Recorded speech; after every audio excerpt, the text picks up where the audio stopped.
Hello friends, પાછલા લેક્ચરની અંદર આપણે વાત કરી હતી પરમાણુનું મોડેલ અને એના બંધનો વિશે કે રાસાયણિક બંધન કઈ રીતે થાય છે અને એની અંદર આપણે ઉદાહરણ જોયા હતા સહસંયોજક બંધ અને આયનિક બંધનું. હવે આજે આપણે એ જોવાનું છે કે જે સહસંયોજક બંધ બને છે તો એની રચના કઈ રીતે થાય છે અને એની જે કક્ષકો છે એ કઈ રીતે આણ્વીય કક્ષકની અંદર રૂપાંતર પામે છે. અને જેના માટેની એક ઉપયોગી થિયરી છે જેનું નામ છે વેલેન્સ બોન્ડ થિયરી, જેને આપણે સંયોજકતા બંધનવાદ તરીકે પણ ઓળખીએ છીએ. હવે આપણે જાણીએ છીએ દરેક જે પરમાણુ હશે એની જે કક્ષક હશે એની અંદર ઇલેક્ટ્રોન ફરતા હશે. હવે જ્યારે કોઈ એક પરમાણુ બીજા પરમાણુ સાથે જોડાય છે ત્યારે એ અણુમાં રૂપાંતર પામે, એટલે કે પરમાણુ ભેગા થઈ અને શું બને છે? અણુ બને છે. એ જ રીતે આ પરમાણુય કક્ષકો એ આણ્વીય કક્ષકો બને છે. હવે જે આણ્વીય કક્ષકો બને છે એ પરમાણુય કક્ષકોના ઓવરલેપિંગથી બને છે, એટલે કે એ બે કક્ષકો હોય છે એ એકબીજામાં મિશ્ર થઈ જાય છે અને જ્યારે એ મિશ્ર થાય છે ત્યારે એનું જે રૂપાંતર છે એ આણ્વીય કક્ષકમાં થાય છે અને એની અંદર જે ઇલેક્ટ્રોન છે એ ઓછા ઉર્જા સ્તરમાં ગોઠવાય છે. હવે જો એને ઉદાહરણથી સમજીએ તો આ એક હાઇડ્રોજનનો પરમાણુ છે જેની અંદર ઇલેક્ટ્રોન છે કંઈક આ રીતે ગોઠવાયેલો હોય છે. કોઈ કક્ષકની અંદર એ વાદળની જેમ એનો જે ચાર્જ હોય છે એ હંમેશા ફરતો રહે છે અને જ્યારે બે હાઇડ્રોજનના પરમાણુ ભેગા થાય છે ત્યારે આ રીતે H2 નો અણુ બને છે અને આ રીતે જે એની પરમાણુય કક્ષકો હતી આ રીતે એકબીજામાં મિશ્ર થાય છે અને એમની વચ્ચે બે ઇલેક્ટ્રોન ગોઠવાય છે અને આને કહેવામાં આવે છે સહસંયોજક બંધ અને પરમાણુય કક્ષકોનું આણ્વીય કક્ષકોની અંદર રૂપાંતર, એટલે કે સંયોજકતા બંધનવાદ. હજી જો આને સરખી રીતે સમજીએ તો થાય છે શું? તો જે હવે ધારો કે આ જ્યારે પરમાણુય કક્ષકોની ધારો કે આ ઉર્જા સ્તર છે અને બંનેની અંદર આ રીતે એક એક ઇલેક્ટ્રોન આવેલો છે, તો જ્યારે આણ્વીય કક્ષકની અંદર રૂપાંતર થશે ત્યારે આ ઇલેક્ટ્રોન એકદમ ઓછા ઉર્જા સ્તરમાં આવશે, એટલે કે એમની જે મૂળ ઉર્જા હશે એના કરતાં આણ્વીય ઉર્જા કેવી હશે? ઓછી હશે અને આના કારણે શું થાય છે? અણુને સ્થિરતા પ્રાપ્ત થાય છે. એટલે કે મૂળ પરમાણુય કક્ષકો કરતાં આણ્વીય કક્ષકો કેવી હોય છે? સ્થિર હોય છે. હવે જો આને સમજીએ કે આની અંદર કેવા પ્રકારના આકર્ષણ બળો હોય છે, તો હવે જે એમના કેન્દ્રો હશે એ કેવા હશે? પોઝિટિવ ચાર્જ ધરાવતા હશે. એટલે કે જો એક હદથી વધારે એકબીજાથી નજીક આવશે તો શું થશે? અપાકર્ષણ થશે.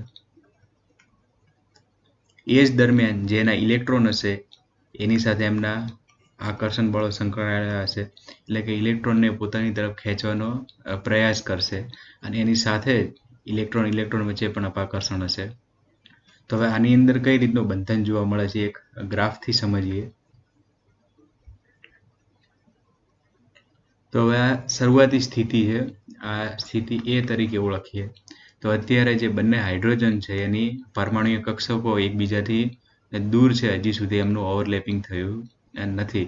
હવે જ્યારે એ એકબીજાની નજીક આવશે, એટલે કે અહીંનો જે ઇલેક્ટ્રોન હશે અને જે આની એક પરમાણુય કક્ષક જેમાં હજી એક ઇલેક્ટ્રોનની જગ્યા ખાલી છે, એટલે ઇલેક્ટ્રોન મેળવવા માટે બીજા હાઇડ્રોજન સાથે શું કરશે? સહસંયોજક બંધ બનાવશે અને એ દરમિયાન આનો ઇલેક્ટ્રોનસ છે એ આના કેન્દ્રની તરફ આકર્ષાશે, જ્યારે આ ઇલેક્ટ્રોન આ કેન્દ્ર તરફ આકર્ષશે અને એના કારણે એ ઇલેક્ટ્રોન બંનેની વચ્ચે સ્થિર થશે અને આ કક્ષકોનું ઓવરલેપિંગ થવાની શરૂઆત થશે. અહીં દેખાય છે એમ જે આ કક્ષકો છે એનું ઓવરલેપિંગ થઈ ગયું અને વચ્ચે જે કલર છે એ ઘાટ દેખાય છે, એનો મતલબ કે અહીં ઇલેક્ટ્રોન ગોઠવાઈ ચૂક્યા છે અને જ્યારે આ એકબીજાની નજીક આવે છે ત્યારે જે એની અંદર જે આકર્ષણ અને અપાકર્ષણ બળો હોય છે એના કારણે બે કેન્દ્રો એકબીજાથી એક નિશ્ચિત સ્થિતિએ ગોઠવાય છે કે જ્યાં એમની જે સ્થિતિ ઉર્જા છે એ ન્યૂનતમ, એટલે કે એકદમ ઓછી બને અને જે આણ્વીય કક્ષકો છે એ સ્થિરતા પ્રાપ્ત કરે. અને જ્યારે આ બે કેન્દ્રો કોઈ એક જગ્યાએ સ્થિરતા પ્રાપ્ત કરશે ત્યારબાદ આ બે કેન્દ્રો વચ્ચેના અંતરને આપણે બંધ લંબાઈ તરીકે ઓળખીએ. એટલે કે જ્યારે આણ્વીય કક્ષકો સ્થિર થશે ત્યારે બે હાઇડ્રોજનના જે કેન્દ્રો હશે એમની વચ્ચેનું અંતર. હવે જો હાઇડ્રોજનની વાત કરીએ તો આ અંતર કેટલું હોય છે? 0.74 એંગસ્ટ્રોમ જેટલું. અને પછી ધારો કે આને ખૂબ ઉર્જા આપવામાં આવે ત્યારે ફરીથી આ જે હાઇડ્રોજનના કેન્દ્રો છે એકબીજાથી છૂટા પડે છે અને સાથે જ ઉર્જા પણ છૂટી પડે છે. તો હવે જો આપણે જોઈએ કે આ તો સંકરણ થયું, પણ હવે જે સંકરણની અંદર જે ઓવરલેપિંગ થાય છે એ કેવા પ્રકારનું થાય છે? તો એના માટે આપણને પ્રથમ તો દરેક પ્રકારની જે કક્ષકો છે એના આકાર ખબર હોવા જોઈએ. તો એ આકાર કંઈક આ પ્રમાણે છે. મુખ્યત્વે આપણે જોઈએ તો S છે, P છે અને આ D છે. તો S છે એનો આકાર કેવો હોય છે? ગોળાકાર હોય છે. અને S ની અંદર કેટલા ઇલેક્ટ્રોન સમાય છે? તો 2 ઇલેક્ટ્રોન સમાય છે. એટલે કે S ની અંદર 2 ઇલેક્ટ્રોન, જેમ કે 1s છે તો 1s ની અંદર કેટલા સમાય? 2 ઇલેક્ટ્રોન સમાય. એ જ રીતે 2s માં પણ 2, 3s હોય તો એમાં પણ 2 ઇલેક્ટ્રોન સમાશે. હવે જે P છે એની અંદર કેટલા ઇલેક્ટ્રોન સમાય છે? 6. પણ P ના પોતાના પણ 3 ભાગ પડે છે, px, py અને pz. તો આ એના આકાર કેવા છે? ડમ્બેલ્સ જેવા છે. જેમ કે આ px છે તો એ જે ડમ્બેલ્સ જે એના ગોઠવાયેલા છે એ કઈ દિશામાં હશે? x અક્ષની દિશામાં હશે. py હશે તો એ ક્યાં સમાંતર હશે? y અક્ષને. અને જે pz હશે એ z અક્ષને સમાંતર હશે.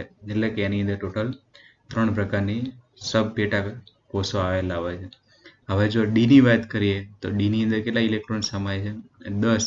પણ D ના પોતાના કેટલામાં ભાગમાં વિભાજિત થાય છે? 5માં. કયા કયા? તો dxy, dyz, dxz, dx2 - y2 અને dz2.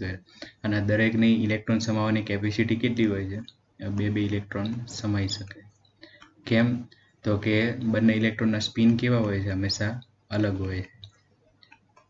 એટલા માટે 2 થી વધારે ઇલેક્ટ્રોન જો દર્શાવવામાં આવે તો શું થશે? એમના સ્પિન સમાન થવાના ચાન્સ થઈ જાય, જે શક્ય છે નહીં.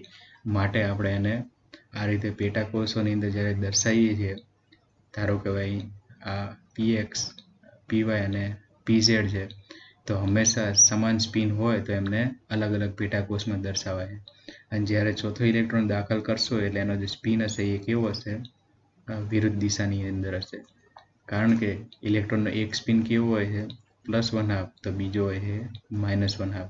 અને આના સિવાય કોઈ ત્રીજો સ્પિન શક્ય છે નહીં. એટલે કે એક પેટા કોષની અંદર 2 થી વધુ ઇલેક્ટ્રોન સમાઈ શકે નહીં. એટલે કે D ની 5 પેટા કોષોની અંદર 2 ઇલેક્ટ્રોન થઈને ટોટલ 10. પછી P ની અંદર 3 × 2 = 6 અને S માં તો 2 ઇલેક્ટ્રોન છે જ.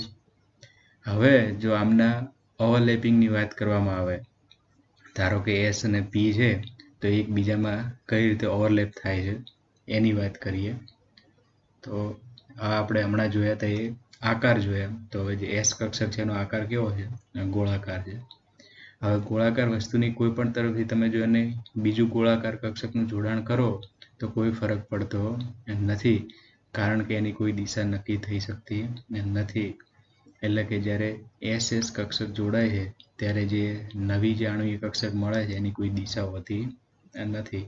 અને કંઈક આ પ્રકારે આપણને એનું ઓવરલેપિંગ જોવા મળે છે. એટલે કે એનું જે સંમિશ્રણ છે એ આ પ્રકારે થાય છે. હવે જ્યારે એક S અને એક P જોડાય ત્યારે કંઈક આ પ્રકારનું જોડાણ જોવા મળે છે. જે S કક્ષક છે એની સાથે P કંઈક આ રીતે જોડાય છે. આ જે સંમિશ્રણનો ભાગ છે. અને અહીં આપણને જે બંધ જોવા મળે છે સિગ્મા પ્રકારનો જોવા મળે છે. હવે દિશા આવે છે PP કક્ષક જ્યારે જોડાય ત્યારે એ 2 રીતે જોડાઈ શકે, યા તો બાજુમાંથી યા તો છેડામાંથી. હવે જો બાજુમાંથી જોડાય તો હવે ધારો કે આ જો એક સ્પિન અપ છે, એક ડાઉન છે. એટલે ધારો કે આ +1/2 હોય તો આ -1/2 હશે. અને જ્યારે આ આણ્વીય કક્ષકોમાં રૂપાંતર પામે છે ત્યારે આ વખતે કેવા પ્રકારનો બંધ જોવા મળે છે? પાઈ પ્રકારનો. અને જો આ પ્રકારનું બંધન હશે એટલે કે છેડા પાસેથી જોડાતા હશે તો આ બંને એકબીજામાં શું થઈ જશે? મિશ્ર થઈ જશે. અને જે આપણને જે બોન્ડ બને છે એ કેવા પ્રકારનો બને છે? સિગ્મા પ્રકારનો બને છે. અને આ રીતે જે કક્ષકો જોડાય છે એ આગળ જતાં શું બને છે, સંકૃત કક્ષકો બને છે અને એમાંથી આપણું સંકરણનું નિર્માણ થાય છે, જેમ કે sp3 sp2 સંકરણ, sp સંકરણ.